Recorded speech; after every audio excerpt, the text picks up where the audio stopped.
Sometimes the greatest courage is found not in drawing a gun, but in extending a hand. In the harsh wilderness of the American frontier, true strength lies in choosing compassion over cruelty. The desert wind carries sand and forgotten grievances through the settlement of Sandstone as traveler Ethan Ryder witnesses a revolting spectacle. Three sisters, Rose, Belle, and Mary Carson, stand upon a wooden platform, being sold by their drunken stepmother Dolores, who barely maintains her footing from whiskey. The eldest Rose holds her spine straight, her chestnut hair gleaming in the sunlight, while fiery Belle clenches her fists in helpless rage, and little Mary hides behind her older sister, Miss Back. Ethan observes from the hotel veranda, feeling cold fury rising in his chest. The afternoon sun beats down mercilessly on the dusty main street, where a crowd of rough miners and drifters has gathered like vultures. Dolores stammers through her pitch, claiming the girls are orphans without kin, but something in her behavior betrays the lie. Her hands shake as she grips a half-empty bottle, her calico dress stained with spilled liquor and desert grime. Fine specimens, all three, she slurs, swaying dangerously close to the platform edge. Rose here can cook and clean, Belle has got fire in her belly for hard work, and little Mary is gentle as a church mouse.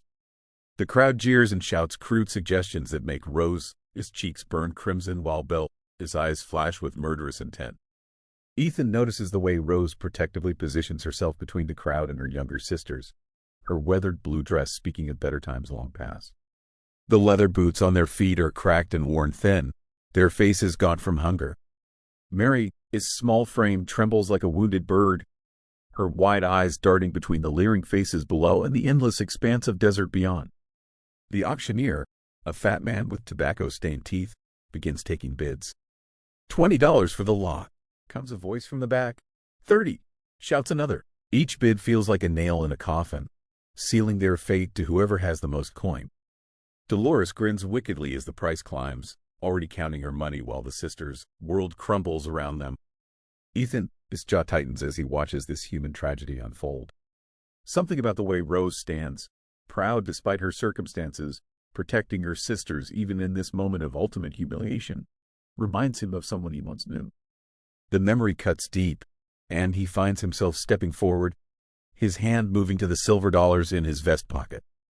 The sun continues its relentless descent toward the horizon, casting long shadows across the settlement as the bidding war intensifies, and 3 innocent lives hang in the balance. Ethan steps forward from the crowd, his spurs jingling against the wooden boardwalk as he approaches the platform. The leather of his worn boots creaks with each deliberate step, and the assembled crowd turns to regard this tall stranger with the weathered face and steady gray eyes. His black hat sits low over his brow, casting shadows that make his expression unreadable. "I will take all 3 sisters," he announces in a voice that carries across the dusty street like thunder before a storm. But not as a buyer, as their liberator. The crowd murmurs in confusion as Ethan removes his hat, revealing dark hair streaked with premature silver. Their father, James Carson, lives and breathes in White Rock Canyon, where he recovers from a mining accident. Dolores staggers backward, her bottle slipping from nerveless fingers to shatter on the platform. "You lie," she shrieks, her voice cracking like a whip. "James Carson is dead these 2 years past. I have the papers to prove it." But her hands shake as she fumbles through her reticule, finding nothing but empty whiskey bottles and crumpled IOUs. The sheriff, a portly man with a badge that has seen better days, steps forward with his hand resting on his gun belt. "Now hold on there, stranger. You cannot just waltz into Sandstone and disrupt a legal proceeding." His voice wavers slightly, uncertain in the face of Ethan's calm determination. "Legal?" Ethan's laugh is bitter as desert wind. "There is nothing legal about selling human beings like cattle at market." He reaches into his vest and produces a leather pouch heavy with silver coins. "Here's $50 for whatever debts these girls supposedly owe, but they leave with me as free individuals, not as property." Rose lifts her head higher, hope flickering in her green eyes like a candle flame in darkness. Belle stops trembling with rage and begins to tremble with something else entirely: the possibility of escape. Little Mary peers around her sister's skirts, studying this mysterious man who speaks of their father with such certainty. The crowd grows restless, some shouting that the stranger has no right to interfere, others murmuring that perhaps he speaks the truth. Ethan's His steady gaze never wavers as he counts out the silver dollars, each coin ringing against the wooden platform like a bell tolling freedom. James Carson sent me, Ethan continues, his voice cutting through the noise. He has been searching for his daughters since discovering their mother. His sister sold them to this woman. He gestures toward Dolores, who has begun to weep with drunken fury. He lives in a cabin beside the creek, tending his claims and waiting for the day his girls come home. The wagon wheels creak steadily against the endless expanse of prairie grass as the travelers begin their long journey toward the mountains. Ethan guides the pair of sturdy horses with practiced hands, their hooves beating rhythmic patterns against the packed earth trail. The sisters sit huddled in the wagon bed, surrounded by meager possessions and supplies purchased in sandstone. Rose watches the landscape change from desert scrub to rolling grassland, her heart caught between hope and fear. The wind carries wildflower scents and distant rain, so different from the dust and desperation they left behind. She studies their rescuer, his broad shoulders, wondering if this man truly knows their father. "Tell me about Papa," she finally speaks, her voice barely audible above the wagon, is creaking. "If you truly know James Carson, tell me something only he would know." Her green eyes challenge Ethan with fierce protectiveness. Ethan glances back, noting the steel beneath her gentle exterior. "Your father carries a pocket watch engraved with 'Time heals all wounds' in faded script. He lost the tip of his left ring finger in a sawmill accident when you were barely walking. And he used to sing 'Barbara Allen' to your mother every evening while she mended clothes by lamplight." The words hit Rose like a physical blow, memories flooding back of better times when their family was whole. Belle stops glaring at the horizon and turns to stare at Ethan with wide eyes, while little Mary whispers, "I remember that song. Mama used to hum it while she braided my hair." As the day progresses, initial tension begins to ease like a held breath finally released. Belle's anger slowly transforms into cautious curiosity as she watches Ethan handle the horses with gentle firmness. When they stop beside a small creek, he shows them prairie signs. Which plants indicate good water? Which clouds promise rain? "The city is where I belong," Belle declares during their evening meal around a small fire. "Not some mountain cabin in the middle of nowhere. I want to see electric lights and ride trains faster than any horse." Her voice carries dreams bigger than the vast sky above. Mary sits close to Rose, slowly regaining strength as proper food fills her hollow cheeks. She watches fireflies dance in gathering dusk and asks quietly, "Do you think Papa will remember me? I was so small when he went away." The question hangs in the air like campfire smoke, touching the deepest fears each sister carries. As they approach the foothills, the landscape transforms from endless prairie to rolling hills dotted with pine trees and clear mountain streams. The air grows cooler and thinner, carrying the scent of pine needles and snowmelt from distant peaks. Mary's health improves with each passing day, her pale cheeks gaining color as proper food and clean water work their healing magic. The sisters begin to allow themselves cautious hope, though fear about their father, this condition never fully leaves their hearts.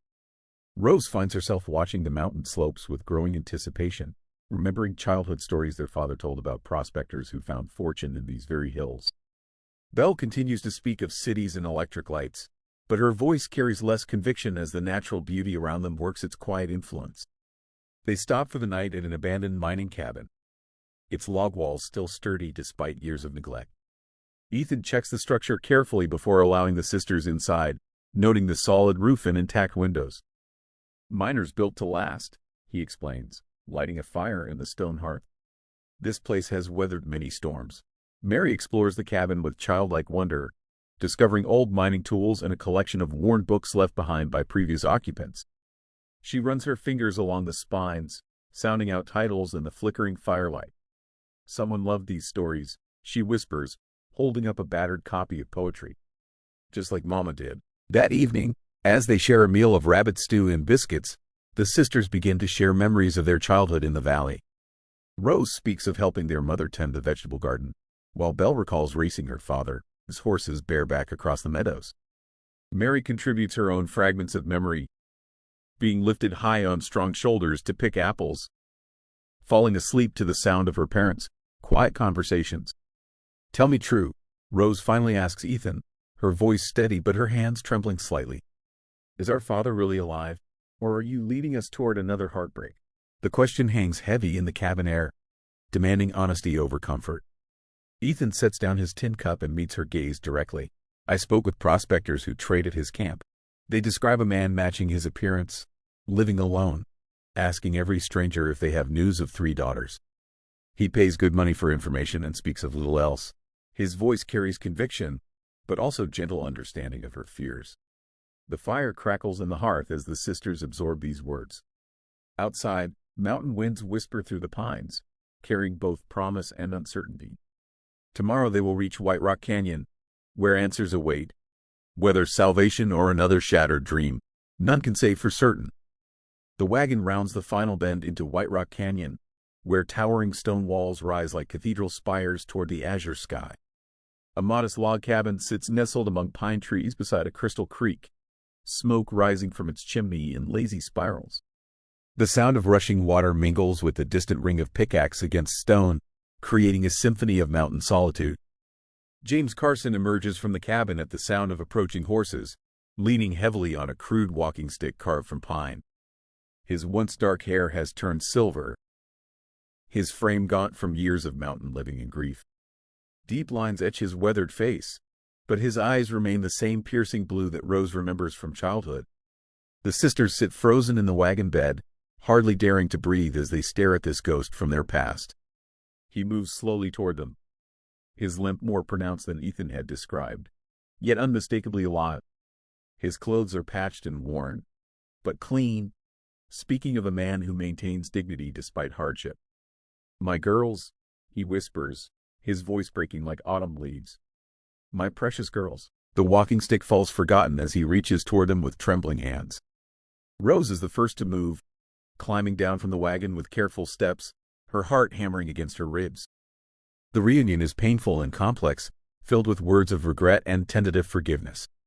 James weeps openly as he embraces each daughter, his tears mixing apologies with desperate affection. "I should never have left you with Dolores," he chokes out between sobs. "I thought she would care for you while I sought fortune to rebuild our lives. Instead, I nearly lost you forever." Belle struggles between anger and relief, her emotions warring like opposing armies. 2 years, Papa," she says through gritted teeth. 2 years we suffered while you lived in comfort among these mountains." Yet even as she speaks harsh words, she allows him to hold her, her rigid posture gradually softening. Mary approaches last, shy and uncertain, barely remembering this man who claims to be her father. But when he kneels to her level and speaks her name with infinite tenderness, something deep within her responds. She places small hands on his bearded cheeks, studying his face with solemn intensity. "You have Mama's eyes," she finally declares, and James Carson breaks apart completely, gathering his youngest daughter against his chest while his shoulders shake with grief and gratitude. The cabin becomes a sanctuary where truth replaces years of misunderstanding, where a broken family begins the delicate process of healing. Ethan stands apart, watching this sacred moment unfold, knowing his role as rescuer is complete, but his journey with these people has only just begun. Days in the canyon pass in steady work and careful conversations as the family slowly rebuilds their shattered relationships. James grows stronger each day, helping with household tasks while each sister finds her place in this new life. The morning routine develops naturally. Rose takes charge of cooking and planning meals. Belle tackles repairs and tends the few head of cattle James keeps, while Mary spends hours by the creek, finally free to play and laugh. The cabin transforms under their combined efforts. Rose hangs curtains made from flour sacks, creating warmth and privacy in the small space. Belle repairs loose floorboards and reinforces the chicken coop, her anger channeling into productive labor. Mary organizes the scattered books and creates a small school corner where she practices reading aloud to anyone who will listen.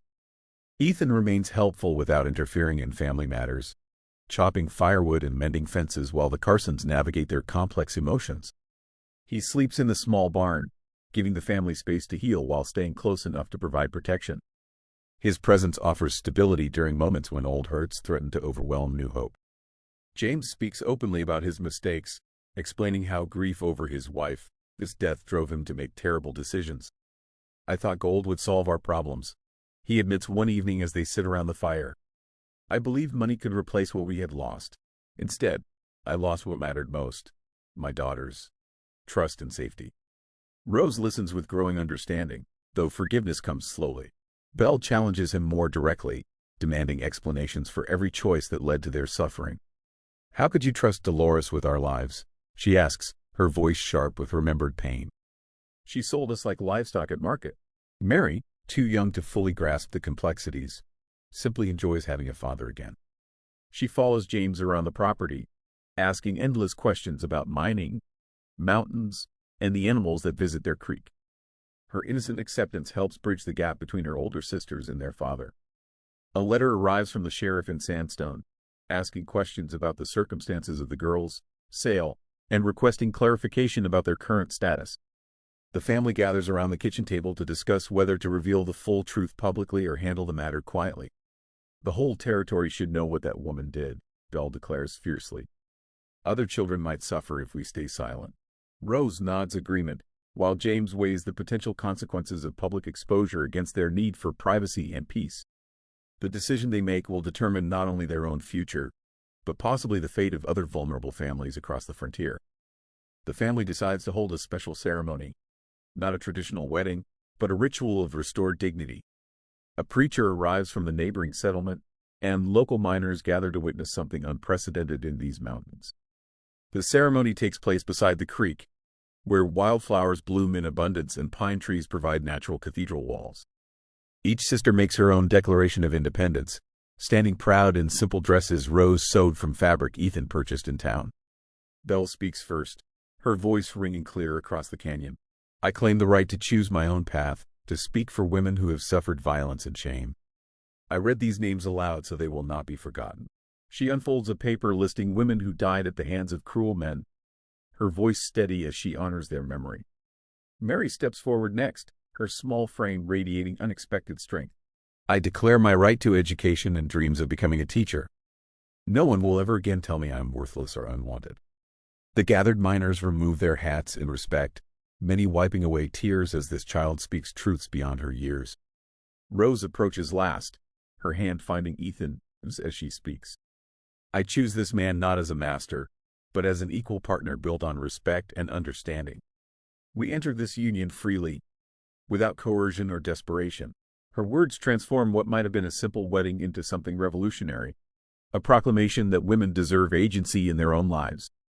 The preacher, initially confused by these unconventional vows, finds himself moved by their power. He speaks of dignity, redemption, and the sacred nature of choice. James Carson stands witness to his daughter's strength, his pride evident despite his tears. As the ceremony concludes, the assembled crowd understands they have witnessed something historic. These three sisters, who arrived broken and sold like property, have transformed their trauma into triumph. The canyon walls seem to echo with their declarations, carrying their message of hope across the wilderness. The celebration that follows is simple but joyful: bread, stew, and fiddle music under the stars. Neighbors share stories of their own struggles and victories, creating bonds that will strengthen the entire community. The night becomes a testament against the humiliation of women, a beacon of hope for any who might face similar darkness. Word spreads across the territory about the Carson place as a sanctuary for women in distress. Young women begin arriving, some fleeing brutal husbands, others seeking new lives away from poverty and desperation. They come on foot, in wagons, some carrying nothing but the clothes on their backs and hope in their hearts. The sisters welcome each arrival not as benefactors, but as sisters in shared struggle. A young widow named Sarah appears with two small children, escaping a brother-in-law who claimed ownership over her farm. Another woman, Elena, arrives speaking broken English, having fled across the border from men who murdered her family for their land. Ethan constructs additional buildings to house the growing community, a larger kitchen, sleeping quarters, and a workshop where women learn trades beyond domestic work. He understands his role as protector and provider, never questioning the wisdom of opening their doors to strangers in need. James shares his gold reserves freely, finding redemption in helping the desperate. The weight of his past mistakes lightens with each person they assist. "This is what the gold was truly meant for," he tells Rose as they watch Elena teach Mary to speak Spanish while Sarah's children play by the creek. The settlement becomes known throughout the region as Golden Valley, a haven for lost souls seeking second chances. Traveling merchants speak of it in towns from Denver to Santa Fe. describing a place where broken people find strength and healing. Some visitors arrive skeptical, expecting to find weakness or charity, but discover instead a thriving community built on mutual respect and shared purpose. Rose emerges as the heart of their community, organizing work schedules and mediating disputes with wisdom beyond her years. Belle becomes its practical foundation, teaching newcomers essential skills while managing supplies and construction projects. Mary serves as chronicler, writing down the stories of every woman who finds shelter in their valley. The local authorities initially view the settlement with suspicion, but grudging respect develops as Golden Valley proves itself productive and peaceful. No violence mars their reputation, no scandal touches their name. Instead, they become known for their industry, their kindness, and their unshakable determination to protect the vulnerable.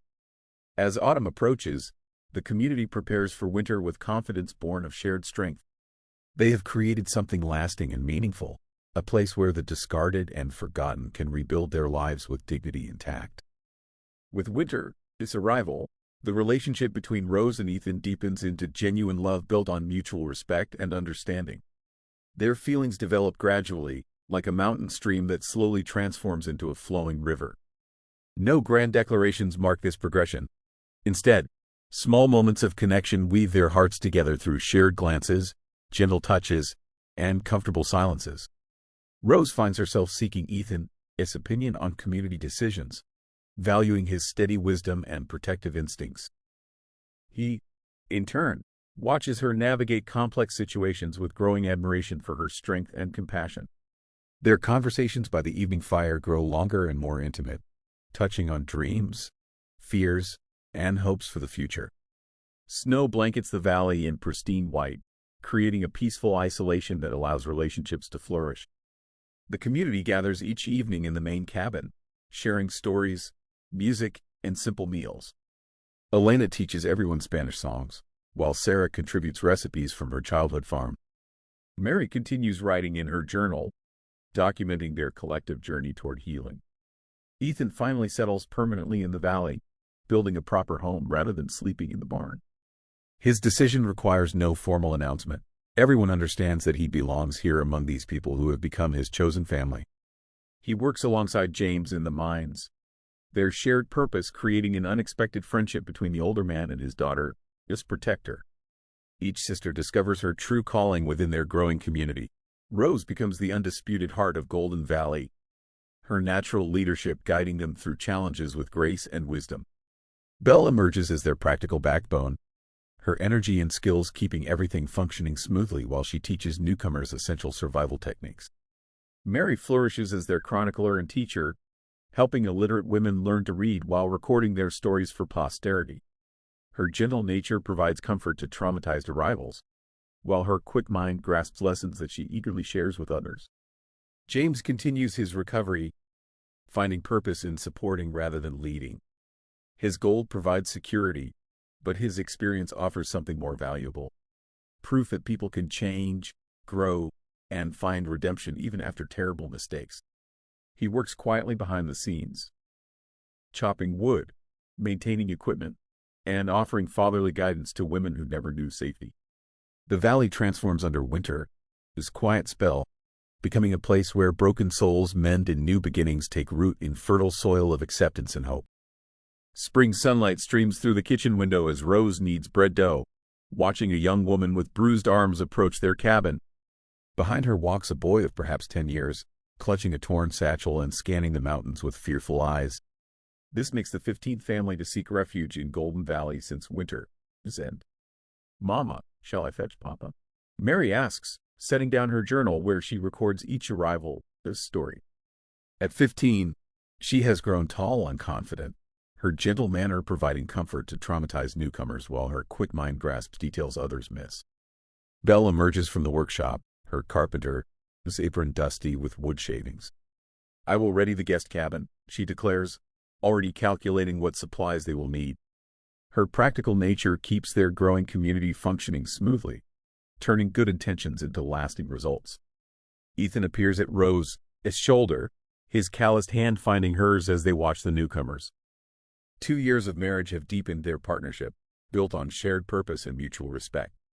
Together they have weathered challenges that would break weaker bonds, emerging stronger with each trial overcome. James Carson walks slowly from the creek, his limp more pronounced but his spirit restored. Gold still flows from his claims, but he measures wealth differently now, in children fed, women protected, families reunited. The grandfather clock in their main room chimes noon, its steady rhythm marking time in a place where broken souls find healing. "Welcome to Golden Valley," Rose calls out, stepping onto the porch with flour-dusted hands and genuine warmth. "You are safe here." The words echo across the canyon, carried by mountain winds that whisper through pine forests. Her voice joins countless others who have spoken similar promises, creating an unbroken chain of hope that stretches from these mountains to every corner of the territory. The approaching woman lifts her head, tears streaming down weathered cheeks as she recognizes sanctuary when she sees it. Behind her, the boy straightens his shoulders, no longer afraid. Another chapter begins in the continuing story of Golden Valley, where ordinary people discover extraordinary courage in simple acts of kindness that change the world one soul at a time.